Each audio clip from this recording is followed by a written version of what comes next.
Hello everyone, welcome back to my channel Learn English with Juhi. Today I am going to solve the CHSL 2019 previous year English section that is held on the 14 October 2020 shift first. 12 October and 13 October all shifts I already covered in the last video. If you have not watched, please go and watch. These are my Instagram ID and Telegram ID. You can join me here and ask your doubt here. Let's start with the first question.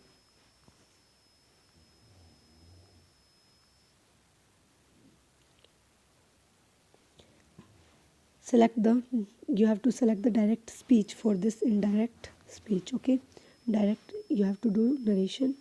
Bharti told Rakesh to call her when reached there, okay? Bharti इसमें आपको told यहाँ पे क्या दिया हुआ है reached, तो आपको पता है ये ऑलरेडी किस में है इनडायरेक्ट में, आपको इसको डायरेक्ट में करना है तो आपका क्या हो जाएगा अपोजिट होगा, रिच्ड का आपका कन्वर्ट हो जाएगा प्रेजेंट में जो कि है रीच। ठीक है, आप तीन ऑप्शंस को देखेंगे, इसमें भी रीच्ड है, इसमें भी रीच्ड है, बट इसमें रीचिंग आईएनजी ये तो बिल्कुल रॉन्ग है, तो आपका बचा ऑप्शन नंबर 4। इससे आप डायरेक्ट कर सकते हैं। ठीक है, ये आप नेक्स्ट क्वेश्चन पे चलते हैं हम लोग। सेकंड क्वेश्चन में आपको अंडरलाइन ईडियम का मीनिंग बताना है। To restart his cash strapped company he decided to apply for a bank loan. देखिए अगर आपका इस सेंटेंस में आता है तो और भी ज़्यादा इजी हो जाता है, बजाय इसके अगर सिर्फ कैश स्ट्रैप्ड पूछता थोड़ा सा मुश्किल हो जाता, बट इसमें ऑलरेडी दिया हुआ है कि उसने बैंक लोन के लिए अप्लाई किया है। इट मीन्स क्या है, कैश स्ट्रैप्ड जो है वो एक थोड़ा दिक्कत में, यानी कि उसकी कंपनी जो है थोड़ी दिक्कत में है। तो एक्सपेंसिव तो होता है आपका जो हाईली रिच होता है और ज़्यादा खर्चा होता है जिसका। ठीक है, इम्प्रूव कर रहा है, जो इम्प्रूविंग एक्सपेंडिंग जो चारों तरफ फैल रहा है। ठीक है, तो आपका जो यहाँ पे करेक्ट ऑप्शन होगा ऑप्शन नंबर 3 इम्पोवरिस्ड, जिसका मतलब क्या होता है पुअर कंपनी। ओके, थोड़ी सी कंपनी में जो है दिक्कत चल रही है तो उसको लोन के लिए अप्लाई करना पड़ रहा है। ऑप्शन नंबर 3 करेक्ट होगा। नेक्स्ट क्वेश्चन पे चलते हैं हम लोग। इसमें आपको क्या बताना है, सेंटेंस इम्प्रूवमेंट है गीता डिड नॉट हैड। देखो आपको पता है डिड जिसमें आता है डिड प्लस में आपका V1 आता है, क्योंकि डिड जो है ऑलरेडी डू की सेकंड फॉर्म है V2, डू डिड डन, आपको पता होगा। ठीक है, तो उसके साथ हम V1 लगाते हैं, ना कि हम V3। तो यहाँ पे हैड लगा हुआ है, हैड जो होती है वो वर्ब की थर्ड फॉर्म है, हैव हैड। ओके, तो आपका जो यहाँ से इम्प्रूवमेंट होगा did not have, option number 3 correct होगा। Okay, did not have. Next question पे चलते हैं हम लोग। इसमें आपको फिलर करना है सॉल्व।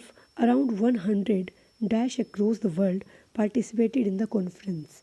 देखो कॉन्फ्रेंस की बात हुई है, कॉन्फ्रेंस में 100 जो है टैलेंट्स तो वैसे भी अनकाउंटेबल है, तो आप इसमें काउंट नहीं करोगे, क्लेवर भी होंगे यहाँ और इंटेलिजेंट भी नहीं।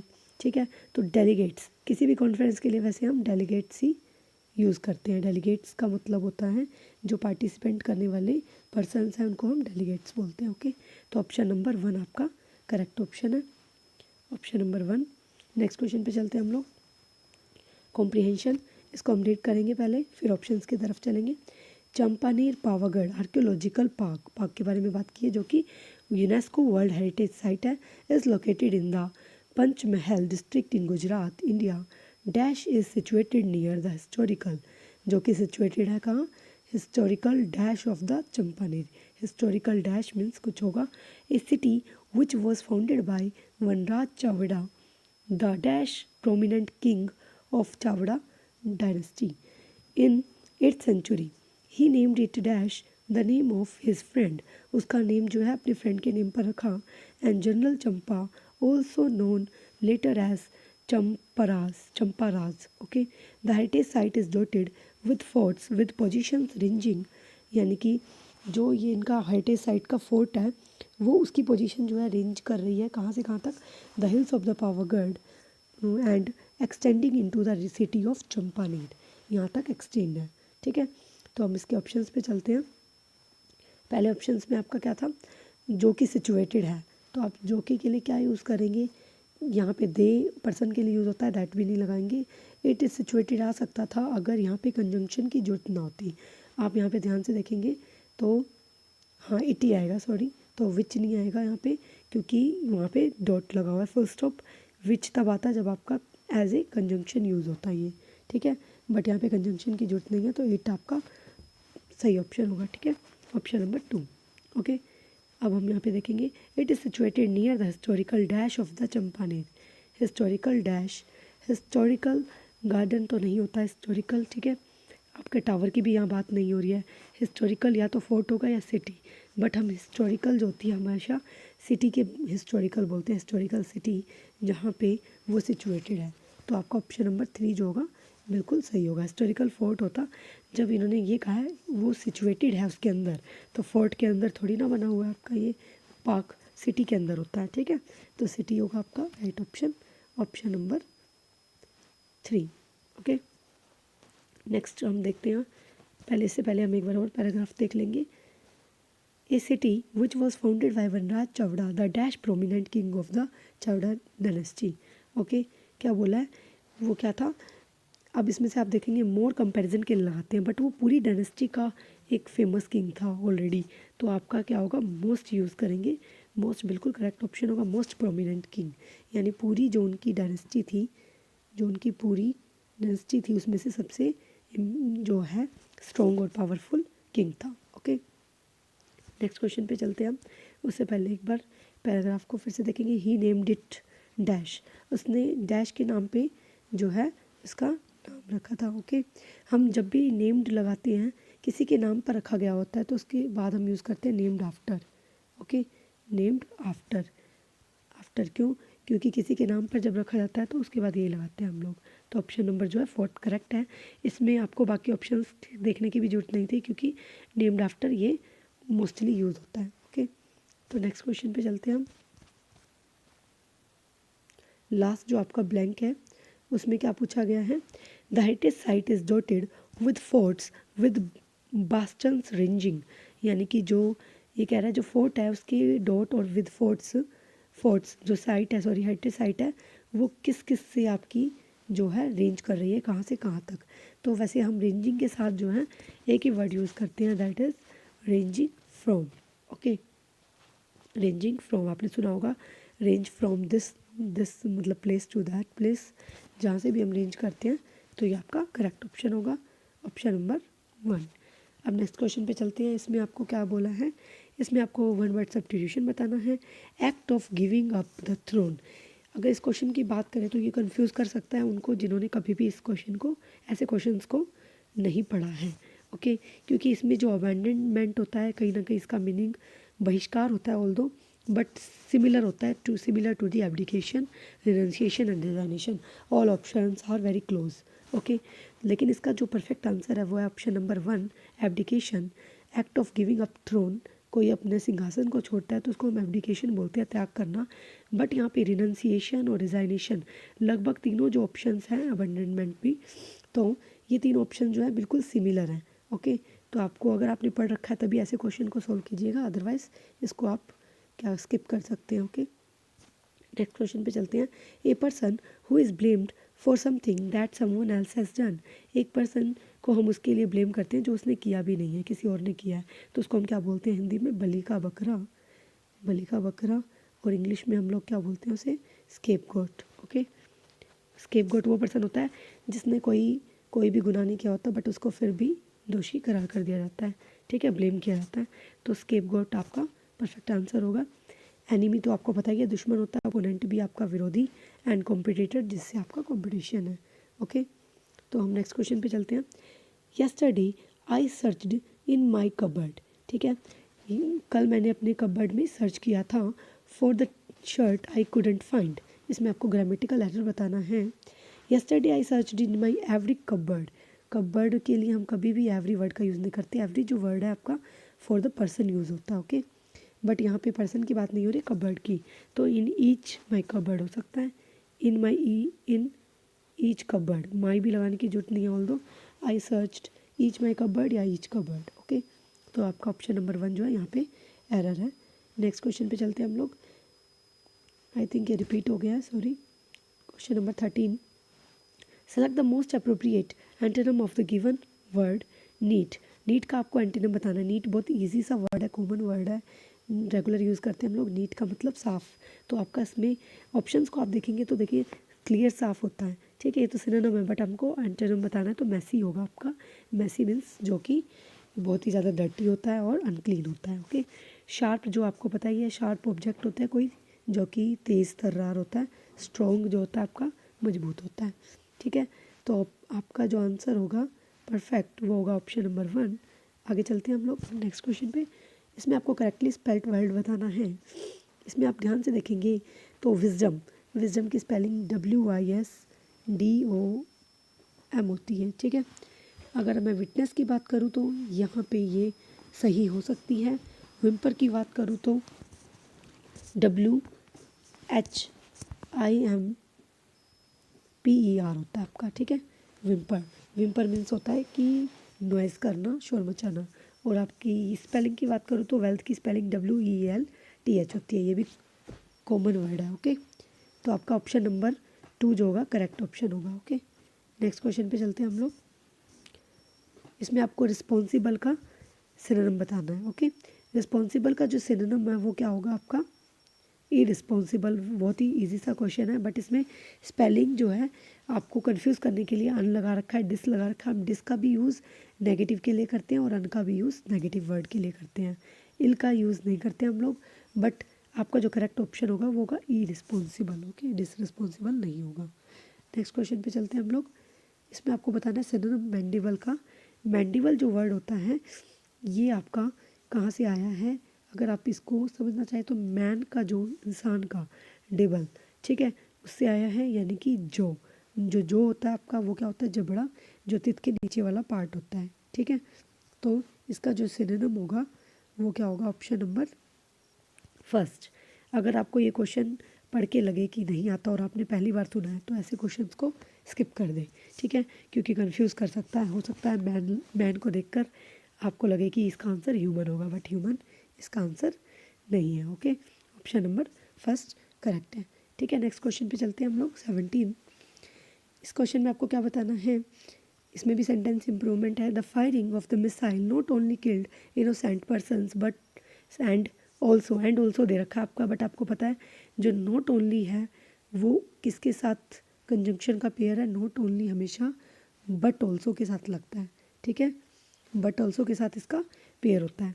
तो यहाँ से हम ऑप्शन में देखेंगे नॉट ओनली बट ऑल्सो, बाकी सब में एंड ऑल्सो है। तो ऑप्शन नंबर 2 जो है बिल्कुल करेक्ट होगा। नेक्स्ट क्वेश्चन पे चलेंगे। Pull yourself together. Pull yourself together का मतलब क्या होता है, कभी कभी इसको देख के लगता है कि पुल योर सेल्फ टुगेदर यानी किसी काम को करने के लिए एक्टिव करना, बट नहीं। पुल योर सेल्फ टुगेदर का मतलब अपने आप को रोकना है। रिगेन कंपोजर, अपने आप को शांत करना है, ठीक है। रिगेन कंपोजर, कंफ्यूज नहीं होना है। Pull yourself together means अपने आप को हमें खींचना है अपने अंदर की तरफ, यानी रिगेन करना है कंपोजर को, ओके। नेक्स्ट क्वेश्चन की तरफ चलते हैं। इसमें आपको एक्टिव पैसिव दिया हुआ है, पैसिव बनाना है। Sujata share the results of her experiment with her colleagues, okay. Sujata ने क्या किया, शेयर किया the results of her experiment with her colleagues, ठीक है। तो रिजल्ट्स ऑफ हर एक्सपेरिमेंट ये तो आएगा ही आपका, ऊपर से यहाँ पे क्या दिया हुआ है शेयर्ड, ठीक है। तो आपको पता होगा जब शेयर्ड होता है तो हम क्या करते हैं वॉज या वर को ऐड कर देते हैं, ठीक है। तो हमारा यहाँ पे वॉज या वर आएगा, V2 है। अगर शेयर होता तो इज़ प्लस में आप लगाते, बट यहाँ पे वॉज वर आएगा। तो ऑप्शंस को ध्यान से देखेंगे तो इसमें देखिए शेयर्ड आया एज इट इज़, तो ये रॉन्ग होगा। नेक्स्ट ऑप्शन को देखते हैं तो RB आया है यहाँ पे, मैंने जैसा कि बताया अगर यहाँ पे इज़ होता तब आता ये भी नहीं होगा। कैन बी तो बिल्कुल भी नहीं होगा, कैन के साथ लगता है कैन बी वाला। तो ऑप्शन नंबर 4 जो होगा ऑटोमेटिकली आपका करेक्ट ऑप्शन होगा, ऑप्शन नंबर 4। नेक्स्ट क्वेश्चन पे चलते हैं, क्वेश्चन नंबर 20। इसमें आपको क्या करना है, पैराजम्बल सेंटेंसेज है इनको अरेंज करना है, okay. Then he would give up, देखिए देन से स्टार्ट है, मैंने क्या बताया कि आप पूरा रीड करेंगे तो बहुत ज़्यादा टाइम ख़राब होगा। वैसे कर सकते हैं लेकिन मुझे लगता है कि प्री के लिए जितना टाइम सेव हो उतना ज़्यादा अच्छा है, ठीक है, क्योंकि आपको मैथ सेक्शन भी सोल्व करना होता है। तो आप जल्दी से देखेंगे, पहले आप सबके जो है आप सब्जेक्ट को देख लेंगे। देन से स्टार्ट है, यहाँ पे भी देन से है, देन ड्यूरिंग से और a grey hare lived in the wood near a village.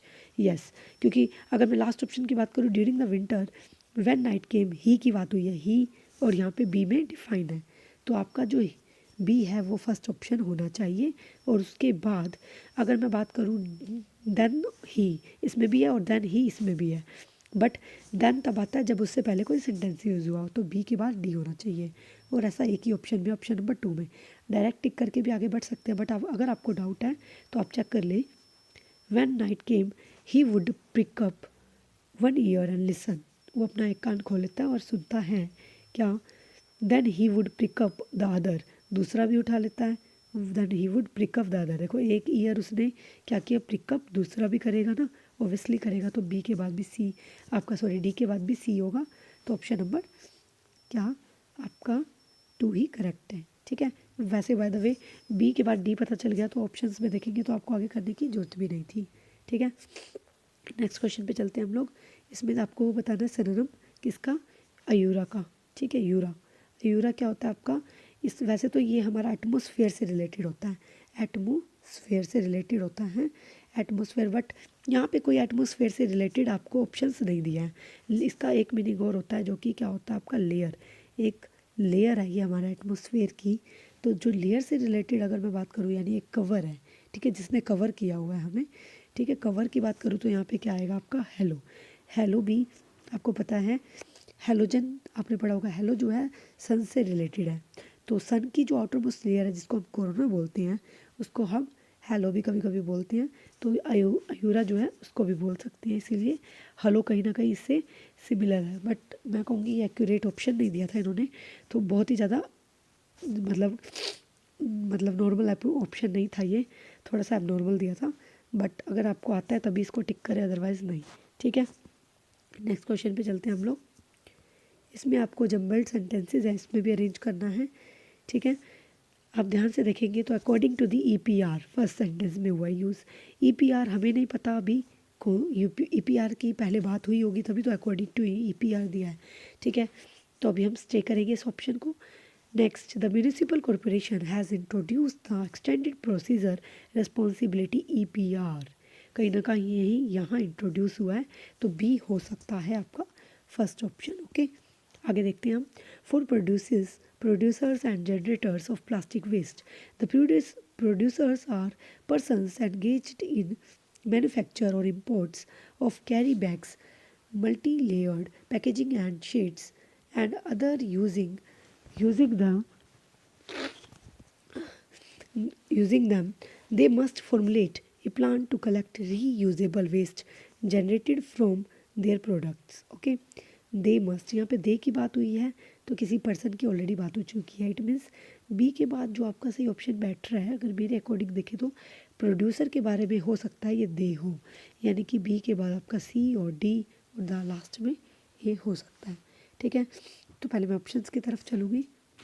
इसमें आपको क्या दे रखा है, डी से स्टार्ट है, डी से तो बिल्कुल नहीं होगा, जैसा कि मैंने बताया बी से हो सकता है और सी से भी कोई चांस नहीं है और ए से भी, ऑप्शन यही करेक्ट होगा। बट बी के बाद जो है आपका सी, मैंने यही बताया था आपको, बट उसके बाद सी, एक सेकेंड, यस, तो आपका जो है ऑप्शन नंबर बी, उसके बाद ऑप्शन नंबर सी, बट उसके बाद आपका ऑप्शन नंबर ए होगा, क्योंकि EPR जो है according to EPR the corporation expects such manufacturers to develop a collect back system of the plastic waste.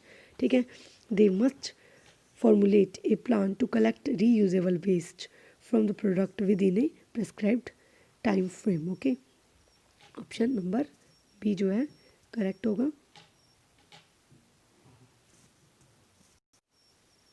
Option number B जो है करेक्ट ऑप्शन होगा। नेक्स्ट क्वेश्चन पे चलते हैं हम लोग।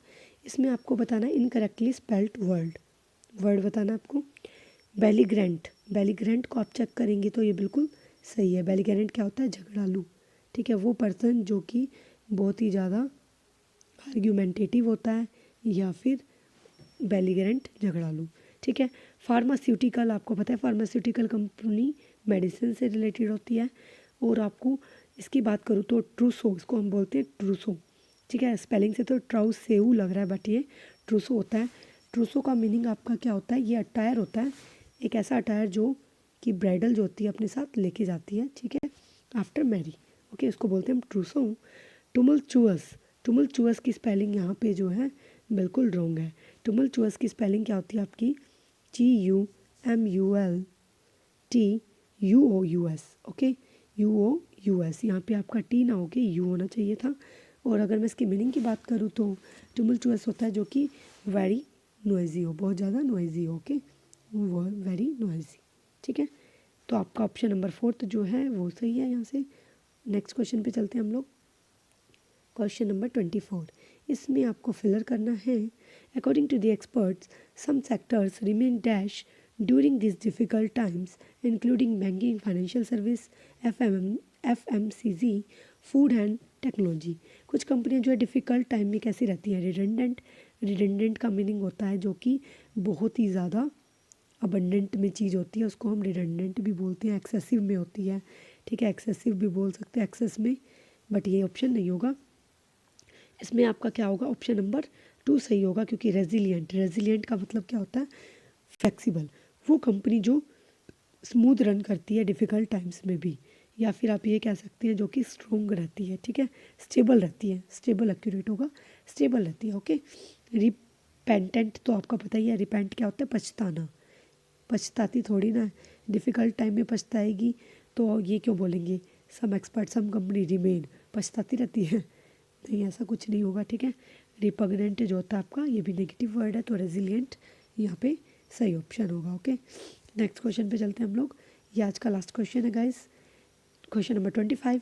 मैंने थोड़ी सी फास्ट वीडियो रिकॉर्ड की है क्योंकि मैं चाहती हूँ आपका ज़्यादा से ज़्यादा टाइम सेव हो, ओके, और आपको प्रोडक्टिव मटेरियल मिले।